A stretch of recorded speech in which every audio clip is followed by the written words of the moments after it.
Passons maintenant à la lecture d'un extrait pour que vous puissiez voir un petit peu la façon dont le livre est écrit. Au nom du Père, du Fils et du Saint-Esprit, Monseigneur, l'évêque archevêque de Palma, désigne au justicier, d'une main vénérable où lui l'anneau pastoral, la poitrine des mauvais pauvres. C'est Georges Bernanos qui le dit. C'est un catholique fervent qui le dit. On est en Espagne en 1936. La guerre civile est sur le point d'éclater et ma mère est une mauvaise pauvre. Ma mauvaise pauvre est une pauvre qui ouvre sa gueule. Ma mère, le 18 juillet 1936, ouvre sa gueule pour la première fois de sa vie. Elle a 15 ans.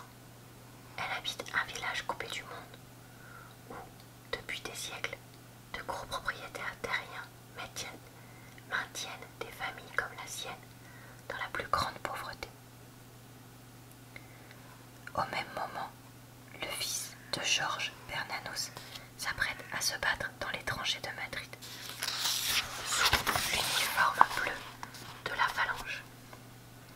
Durant quelques semaines, Bernanos pense que l'engagement de son fils auprès des nationaux est fondé et légitime.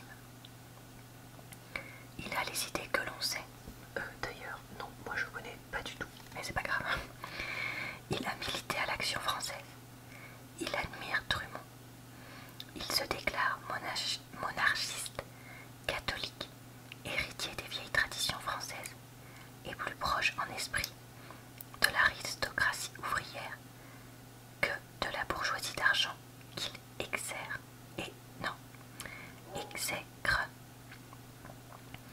Présent en Espagne au moment du soulèvement des généraux contre la République, il ne mesure pas d'emblée l'ampleur du désastre.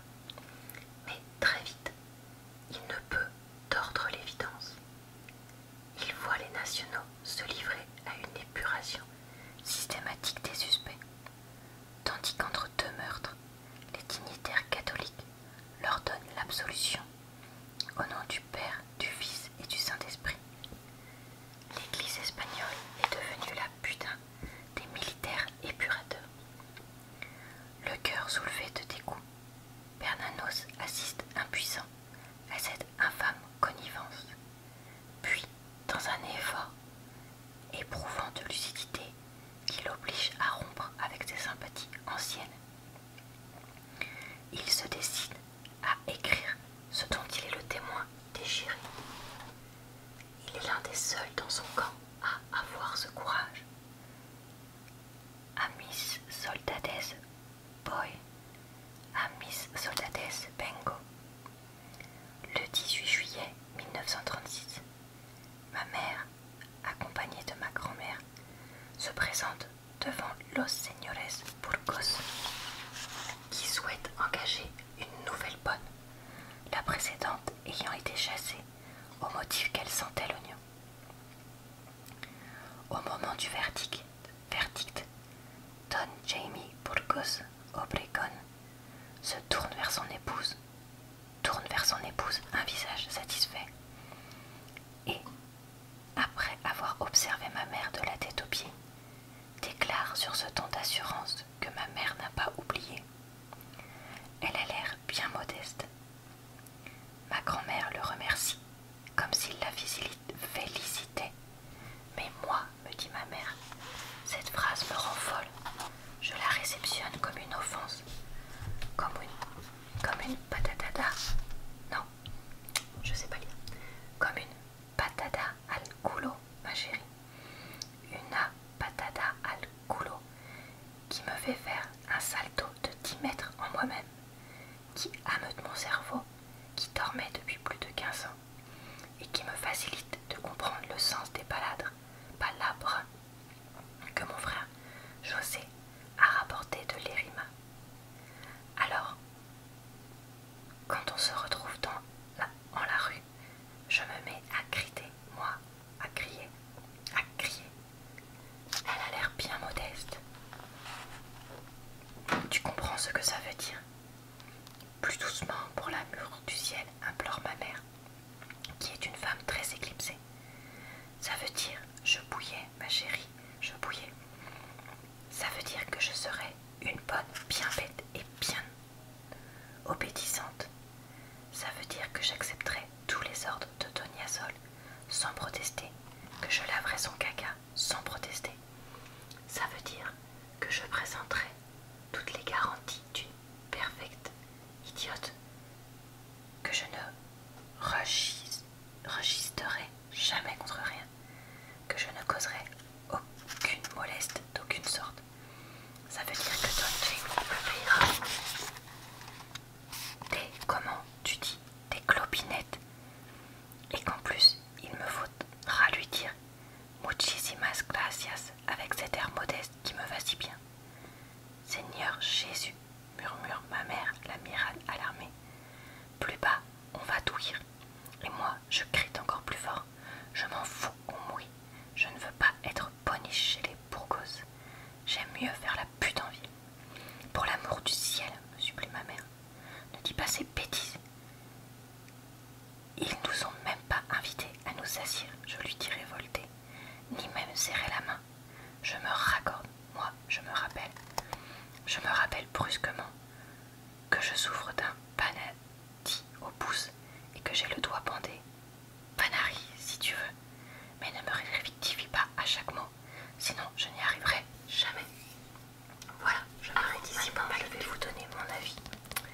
Eh bien, je n'ai pas du tout aimé ce livre. Alors, qu'est-ce que j'ai pas aimé dans ce livre? Déjà, je vous avoue que je ne suis pas du tout une passionnée d'histoire, loin de là. Et que la guerre civile espagnole ne m'intéresse pas vraiment. Surtout que là, c'est même pas la guerre civile espagnole, c'est juste ce qui a précédé la guerre civile espagnole. Et je trouve pas que le livre soit suffisamment clair pour nous faire comprendre les enjeux de cette guerre, les camps, mais de façon intéressante parce que c'est un peu évoqué. Mais honnêtement, c'était tellement naze ces passages-là que je les ai lus en diagonale. Donc oui, clairement, c'est ce qui n'a pas aidé à ce que je comprenne des choses et que j'apprenne des choses, mais j'en pouvais plus quoi. Voilà. Après, la façon d'écrire ne m'a pas plu du tout non plus. Ce côté avec des mots espagnols, pas traduits. Ce côté avec tout en tirade, pas de tiré de dialogue. Plein de mots qui sont ni espagnol ni français, un peu inventés. Alors certes, c'est pour montrer le côté illettré de la narratrice, mais enfin pas de la narratrice, de la mère de la narratrice. Mais je vois pas l'intérêt. Enfin franchement, je vois l'intérêt dans l'aspect authentique, mais en fait franchement ça alourdit la lecture et ça la rend vraiment pénible. Ça plus les mots en espagnol non traduits. Et j'ai trouvé que ça faisait très ah, je suis un livre de littérature, je ne suis pas accessible à n'importe qui.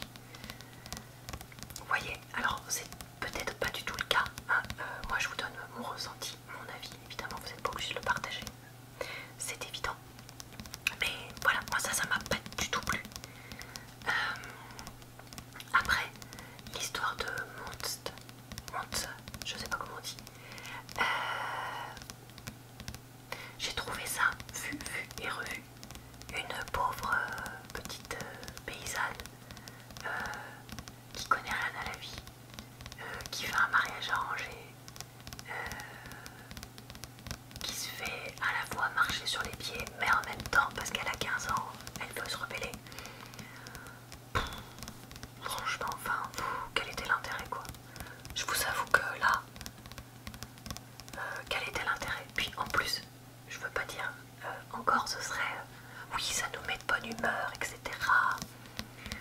Je me dirais bon bah voilà, mais là en fait son histoire elle est pourrie, elle est triste. Donc franchement non, enfin c'est même pas genre feel good quoi. Alors après ça aurait été un personnage historique ou un personnage réel, je me serais dit bon bah c'est l'intérêt de raconter l'histoire et tout ça, mais là non, puisque c'est un personnage fictif. Alors oui, c'est très probablement basé